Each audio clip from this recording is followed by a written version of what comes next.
Assalamualaikum warahmatullahi wabarakatuh. Alhamdulillahirabbil alamin.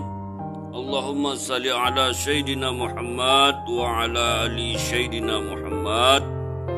Hari ini kita akan bercerita satu kisah sahabat Rasulullah sallallahu alaihi wasallam. Sebelum kita menceritakan kisah ini, jangan lupa di-subscribe dan di-like dan komen konten ini. Kisah Rasulullah sallallahu alaihi wasallam memperingatkan Umar radhiyallahu anhu dengan kehidupan beliau yang zuhud. Suatu ketika Nabi sallallahu alaihi wasallam telah bersumpah akan berpisah dengan istri-istrinya selama 1 bulan sebagai peringatan bagi mereka. Selama sebulan beliau tinggal seorang diri dalam sebuah kamar yang sederhana yang letaknya agak tinggi. Terdengar kabar di kalangan para sahabat bahawa Nabi sallallahu alaihi wasallam telah menceraikan semua istrinya. Ketika Umar bin Khattab radhiyallahu anhu mendengar kabar ini, dia segera berlari ke masjid. Setibanya di sana, ia melihat para sahabat sedang duduk termenung. Mereka bersedih dan menangis. Juga kaum wanitanya menangis di rumah-rumah mereka. Kemudian Umar radhiyallahu anhu pergi menemui putrinya Hafsah radhiyallahu anha yang telah dinikahi oleh Nabi sallallahu alaihi wasallam. Umar radhiyallahu anhu mendapati Hafsah radhiyallahu anha sedang menangis di dalam kamarnya. Umar radhiyallahu anhu bertanya, "Mengapa engkau menangis? Bukankah selama ini aku telah melarangmu agar jangan melakukan sesuatu yang dapat menyinggung perasaan Nabi sallallahu alaihi wasallam?" Kemudian dia kembali ke masjid. Terlihat olehnya beberapa orang sahabat sedang menangis di dekat mimbar. Kemudian ia duduk bersama para sahabat beberapa saat, lalu berjalan ke arah kamar Nabi sallallahu alaihi wasallam yang terletak di tingkat atas masjid. Dia mendapati Rabah radhiyallahu anhu, seorang sahabat, seorang hamba sahaya, sedang duduk di tangga kamar itu. Melalui Rabah radhiyallahu anhu, ia meminta izin untuk menemui Nabi sallallahu alaihi wasallam.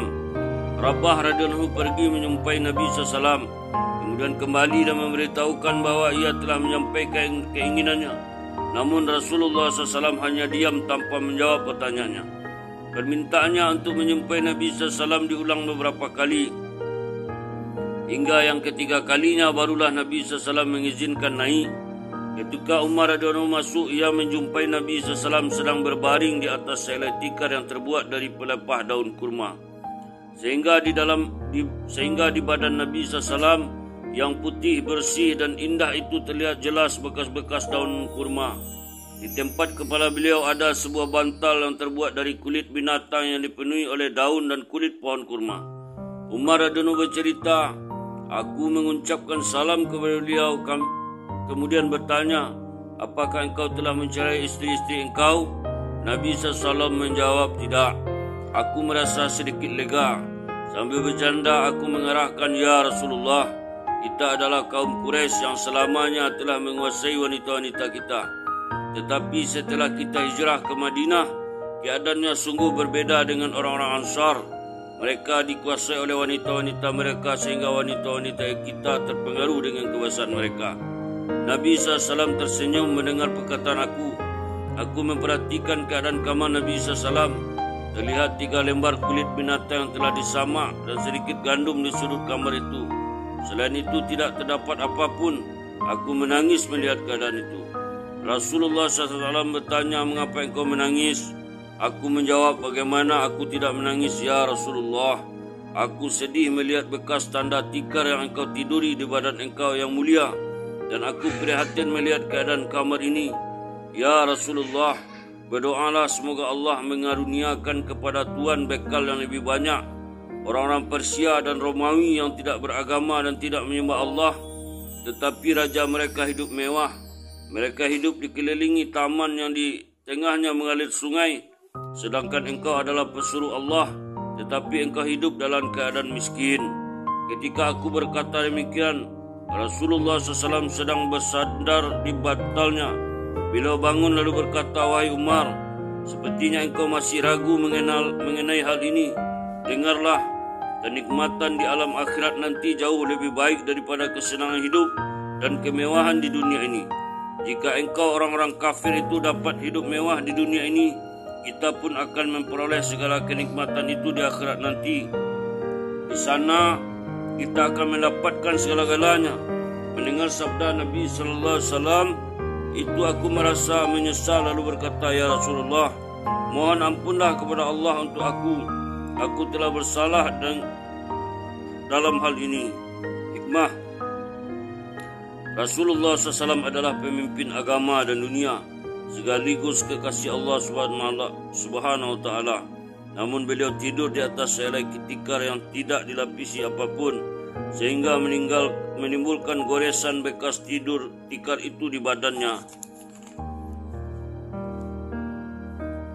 Di badan beliau yang putih, kita dapat mengetahui bagaimana keadaan ekonomi Rasulullah SAW. Ketika Umar menganjurkan beliau agar berdoa kepada Allah supaya diberi harta, beliau malah memperingatkannya. Seorang bertanya kepada Aisyah radhiyallahu anha mengenai tempat tidur Rasulullah SAW. Aisyah radhiyallahu anha menjawab, bantalnya terbuat dari kulit binatang yang diisi dengan kulit pohon kurma. Pertanyaan yang sama dikemukakan kepada Hafsah radhiyallahu anha.